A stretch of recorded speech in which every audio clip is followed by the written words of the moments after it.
Guyyaa har'aa sharafni maallaqaa karaa gabaa gurraacha yookaan hawalaadhaan hedduu dabaleetiin jira. Nagaan Waaqayyoon dhuma keessaniif haa baay'atu. Kabajamoo jaallatamoo hordoftoota chaanaalii kana baga nagaadhaan gara chaanaalii kanaatti dhuftanii obboloonni chaanaalii kanaaf haaraa taatan subscribe gochuudhaan maatiinaaf ta'a.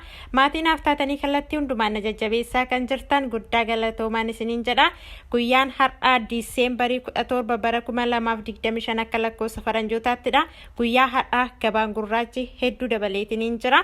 Meeqa dabalee kan jedhu viidiyoo kana keessatti waliin ilaalla. Amma xumura qophii kanaatti na waliin turan gamanumaan affeerraa kiyya. Irratti kan argannu Swiss frankidha. Swiss frankiin tokko 234 tuqaa saantiba 16 sharafamaa ooleetiin jira karaa gabaa gurraacha.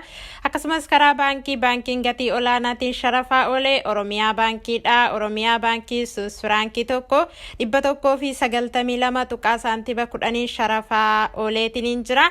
Akkasumas baankiin daldala Itoophiyaa yookaan Economical Bank of Ethiopian 184 tuqaa saantiba 98 sharafaa ooleetiin jira. Inni itti aanu yuuroodha. Yuuroon tokko 218 tuqaa saantiba 73 sharafamaa ooleetiin jira karaa gabaa gurraacha. Akkasumas karaa baankiin gatii olaanaatiin sharafaa oolee Amaaraa baankiidha. Amaaraa baankiin yuuroo tokko 179 tuqaa saantiba 22 sharafaa ooleetiin jira. Akkasumas baankiin daldala Itoophiyaa yookaan Economical Bank of Ethiopian 176 tuqaa saantiba 50 sharafaa ooleetiin jira. Inni itti aanu Kaanaadaadha. Kaanaadaa doolaarri tokko 135 tuqaa saantiba 34 sharafamaa ooleetiin jira karaa gabaa gurraacha. Akkasumas karaa baankiin gatii olaanaatiin sharafaa oolee Amaaraa baankiidha. Amaaraa baankiin Kaanaadaa doolaara tokko 110 tuqaa saantiba 79 sharafaa ooleetiin jira.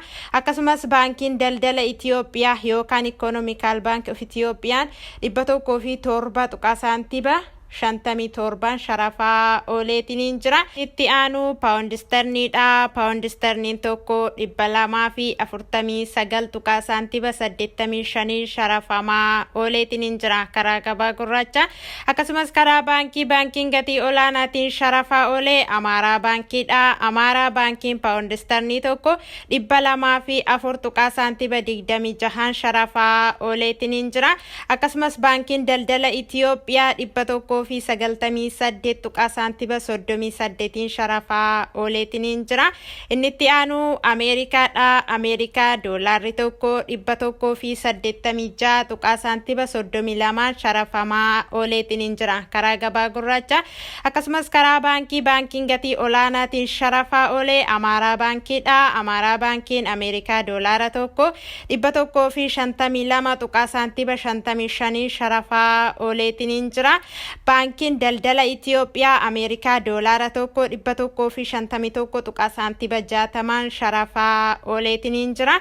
Inni itti aanu Dubaayiidha. Dubaay diraamni tokko 50 tuqaa saantiba 73 sharafamaa ooleetiin jira karaa gabaa gurraacha.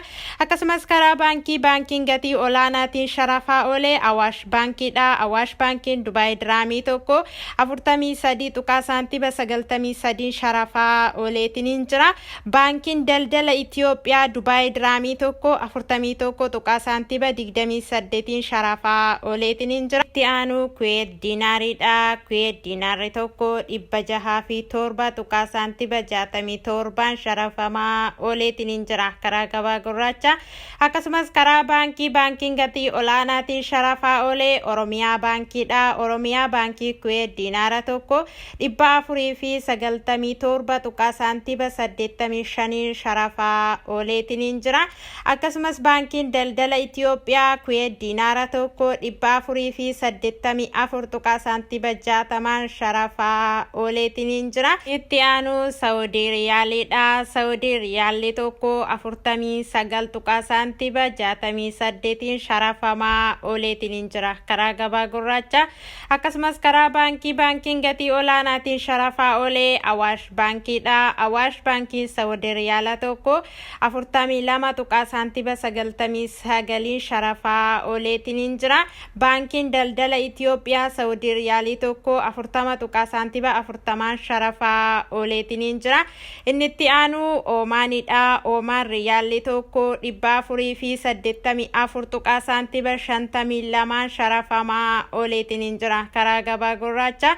Inni itti aanu Bahareenidha. Bahareen diinaarri tokko 494.30 sharafamaa ooleetiin jira karaa gabaa gurraacha. Inni itti aanu Joordaanidha. Joordaan diinaarri tokko 262.82 sharafamaa ooleetiin jira karaa gabaa gurraacha. Inni itti aanu Indihaa Ruppiidha. Indihaa Ruppiin tokko 2.06 sharafamaa ooleetiin jira karaa gabaa gurraacha. Inni itti aanu Israa'elidha. Israa'el sheqel tokko 57.73 sharafamaa ooleetiin jira karaa gabaa gurraacha. Iffannoon sharafa maallaqaa guyyaa har'aatiif qabadhee isiniif dhiyaadhee kana fakkaata. Yaadaa fi gaaffii qabdan koomentii irratti naa barreessaa. Asumaan immoo gaaffii obboleettii tokko nan deebisa. Kan Beeruutoo jettee na gaafattee jirta. Kan Beeruuti Ameerikaa doolaaraan kaffalama waan ta'eef Ameerikaa doolaaraan herreeggadhu siin jedha obboleettii kiyya. Amma xumura qophii kanaatti waan nu wajjin turtaniif guddaa galatoomaa. Qophiin kun yoo isinitti tole laayikii godhaa. Akkasumas firoottan keessanii hiriyoottan keessanii fayyada jettanii yoo yaaddanii sheeriitti godhaa. Amma qophii biraatiin walitti deebinutti nagaa keessa tura.